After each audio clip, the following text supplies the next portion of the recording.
L'aumônerie universitaire catholique Paroisse Saint-Esprit a célébré la 4e édition de Saint-Valentin le dimanche 25 février 2024. C'était au cours de la célébration eucharistique qu'a présidé Monseigneur Léonard Ndiadindiaté, évêque auxiliaire de Kisangani. À cette occasion, le prélat catholique a béni les couples mariés qui ont renouvelé leur engagement, les couples fiancés, ainsi que les veufs et veuves de la dite paroisse.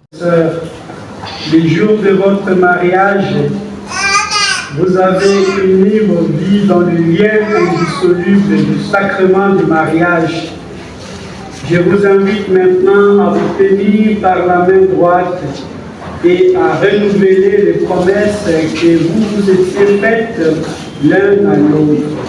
Je rappelle donc aux époux que, par la bonté du Seigneur, vous avez pris cette femme pour être votre épouse. Promettez-vous de lui être fidèle dans les jours de bonheur et dans les épreuves? Je le promets. Dans la santé comme dans la maladie? Je le promets.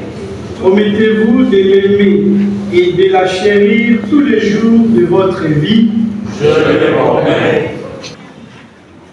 Seigneur, Dieu créateur, nous bénissons et vénérons ton nom. Au commencement, tu as créé l'homme et la femme afin qu'ils puissent entrer en communion avec la vie et l'amour. Tu viens de la même façon de bénir ces couples mariés afin qu'ils puissent représenter l'union du Christ et de l'Église. Porte aujourd'hui ton regard de bonté sur eux. Malgré les joies et les difficultés de leur vie, tu as su préserver leur union, renouvelle leur alliance matrimoniale, augmente l'amour que tu leur portes et renforce leur lien de paix, afin qu'entourés de leurs enfants et de leurs proches, ils puissent toujours se réjouir du don de ta bénédiction. Nous te les demandons par Jésus le Christ, notre Seigneur.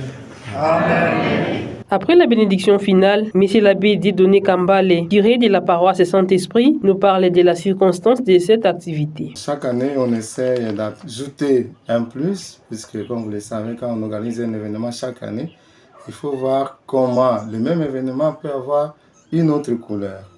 Alors cette année, d'abord la particularité, c'est la présence de Monseigneur Léonard, l'évêque auxiliaire, qui arrive pour la première fois dans notre paroisse, qui a bousculé son calendrier à cause de son attachement à la pastorale de la famille. Alors la fête de Saint-Valentin que nous essayons de récupérer chrétiennement commence à prendre des allures vraiment qui nous donnent la satisfaction, puisque de plus en plus les fidèles comprennent que Saint-Valentin, ce n'est pas la manière du monde. Il y a plus que cela, il y a moyen de réfléchir sur les valeurs de la famille, du mariage, et comment motiver les jeunes à marcher sur les traces de l'amour vers le mariage. Et en même temps, prendre en considération ceux qui ont vécu des souffrances avec la perte de leur conjoint. C'est là que nous donnons aussi une place spéciale aux veufs et aux veuves. Voilà un peu une belle expérience que vous avez vécue pendant la messe. Et je dois avouer comme curé qu'après chaque Saint-Valentin, les jeunes viennent toujours plus nombreux, les couples, pour un accompagnement particulier, spécifique.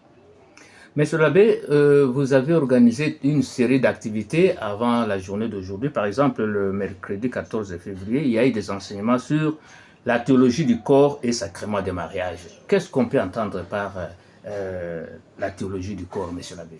Voilà, cet enseignement a été assuré par l'abbé Gabriel.